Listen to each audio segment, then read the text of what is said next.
forward. Okay. You seem like you're in focus. That's good. Well, perception is everything. Yeah.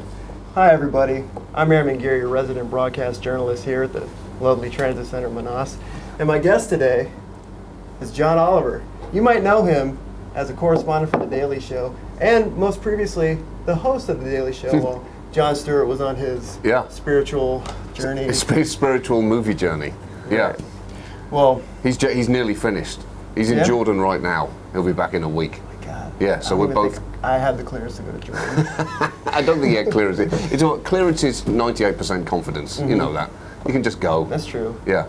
That's how I got this job. Exactly. Ask forgiveness later, not permission first. That's the first rule. Write that down, kids. That's the first rule of international diplomacy. It's a terrible rule, but it is the first rule. And all the rules of diplomacy are important. That very much so. Well, okay. So, about what time did you get in? That is hard to say because my body is scrambled like an egg.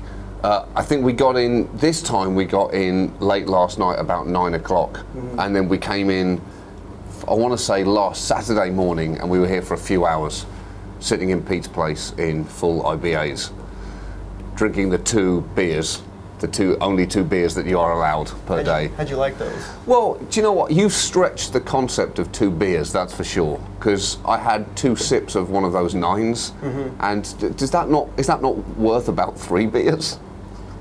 We hope it is. Can you not clean? Is that not industrial cleaning fluid? It burns a little on the way down. You didn't. Well, you did hear from me. I've seen some of the people who were cleaning, like dumping some of that in there. But I thought it was just they were sneaking it to. You've definitely stretched the term 2 beers to breaking point. Well, but it was delicious. I also had gin and tonic in a can. I've never had that. Yeah, I've never had that before with the Union Jack around the outside. When you pop it, does it make the sound? Well, when you pop it, the British national anthem comes out. Nice. I thought we'd just go. You've taken one of the classiest drinks in humanity, and you've reduced it to kind of trailer park trash. You've Americaned up the gin and tonic. I actually read I don't know if it's a review. Basically, someone had an excuse to write something one day for a newspaper, and apparently it says that drinking stuff out of a can is better than a bottle. Is that true? So, and that's based on what? I think I guess, personal perception. I didn't really read the article. I just go, well, okay. Yeah, okay. If I wanted to prove something on Facebook, I can just. Here you go, people. I'm not against cans, but a gin and tonic should be drunk in a tall stemmed glass by ideally a British spy. And otherwise it should not be drunk at all. I got you. I mean, we just wanted it to.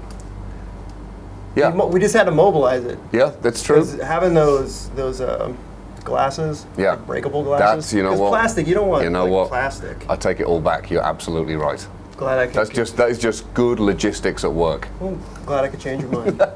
We're all about logistics. Yeah, I know that. So, how do you probably haven't had a chance to really see much of the place? We've walked around, so we were in Pete's place a lot. We walked around, we went to get our IBAs fitted. That was fun.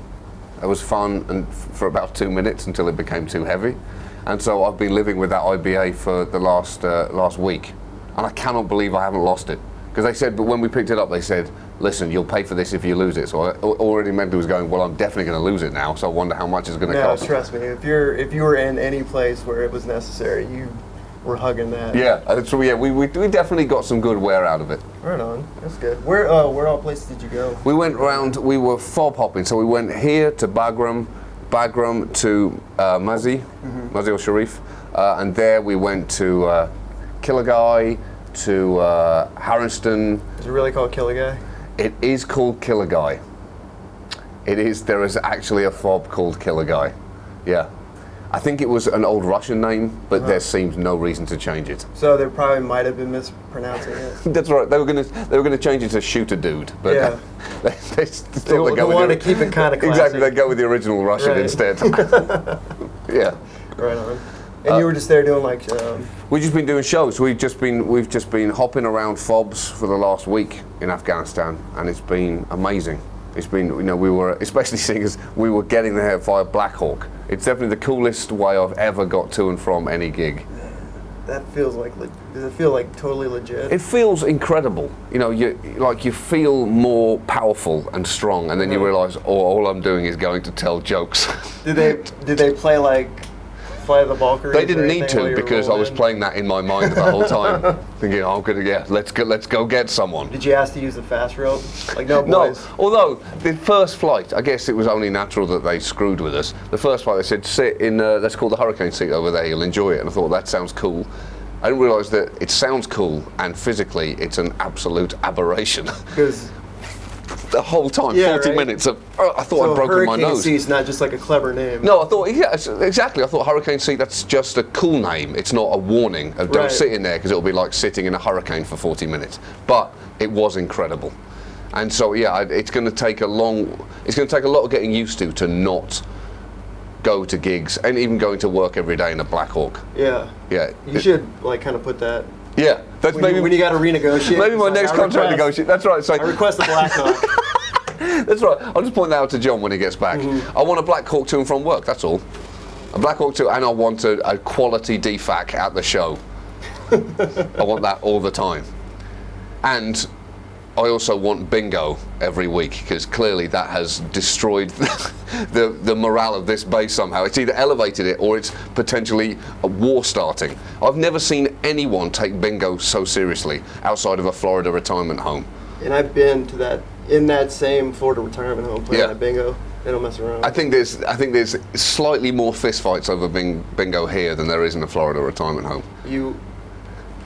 I can speak from experience. When you like see that next number being called, and that's your number to get bingo, and somebody calls bingo right before you're about to get it. Yeah, that is where it's a good idea not to have any of the M16s around. Well, it's just an awful feeling. Yeah, I've never been anywhere on Earth. I had to fly all the way to Kyrgyzstan to see bingo in its most passionate form. Say what you like about Manas, you people love bingo. We play hard. You do play hard when it comes to bingo. Yeah. You bingo hard. That should be your new phrase. Welcome to Manas, bingo hard. Can we get that? We take suggestions? Yeah, that's right. I think there's a suggestion box. We'll just That should be the patch for the base now. Bingo hard. We'll put it like right under here. Exactly. Bingo, get rid of that. Bingo hard.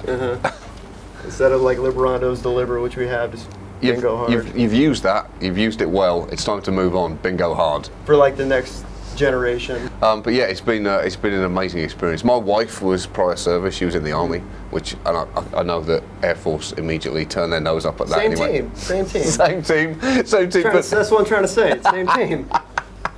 They don't think so. Okay.